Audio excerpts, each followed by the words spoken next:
Kota tanpa buku. Pernahkah kau ke toko buku, perpustakaan, atau taman bacaan? Tidakkah kau merasa istimewa ketika berada di dalamnya? Di sekelilingmu ada berbagai toko dari dunia nyata dan hayal, tempat yang pernah kau kunjungi dan yang belum. Informasi dan cerita dari masa lalu, masa kini, dan masa depan. Semua berpadu, semua berada dalam genggamanmu. Saat berada di antara buku, tidakkah kau merasa menjadi raja dan ratu? Ruang dan waktu seolah menyatu tanpa batas. Kau bisa terbang, melintasi sekat negara, dan melewati berbagai zaman. Kau bisa menyelam ke dalam samudera, melayang di angkasa, bercanda dengan aneka satwa, dan berkelana di tengah padatnya kota, juga di rimba raya. Kau tahu, buku adalah jendela dunia, kunci pengetahuan, dan pintu wawasan. Muhammad Hatta sang proklamasi berkata, "Aku rela di penjara, asalkan bersama buku, karena dengan buku aku bebas." Melalui buku, manusia terbebas dari ketidaktahuan. Tempat-tempat yang dipenuhi buku adalah harapan berkembangnya pengetahuan dan wawasan. Apa jadinya jika kota tanpa buku?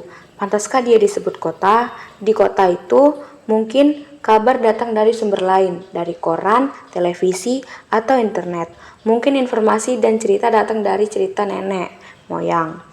Bagai dongeng-dongeng sebelum tidur, irama warganya pun tiada beda. Bangun pagi, bertebaran di muka bumi untuk berbagai keperluan, untuk kembali pulang siang atau sore harinya. Setelah itu, mereka berangkat tidur dan memulai lagi hari berikutnya, semua serupa. Di kota itu, mungkin ada bangunan bernama perpustakaan. Di dalamnya, buku-buku berderet dalam rak yang tak terjamah. Tiada tangan meraih dan membuka halaman demi halaman dengan sukacita. Mungkin juga ada tumpukan buku di sudut-sudut sekolah yang sepi dan berdebu. Jarang dikunjungi, jarang dibaca. Buku di sana teronggok tanpa nyawa. Bagaimana dengan kotamu? Mungkin kau tinggal di tengah kota yang megah atau di gang sempit, di desa terpencil, di pesisir. Bagaimana dengan kotamu? Mungkin kau tinggal di tengah kota yang megah atau di gang sempit. Jika ada, apakah tempat itu menjadi wadah berkumpulnya anak-anak dan warga, menjadi pusat berkembangnya wawasan dan pengetahuan, atau hanya menjadi pajangan?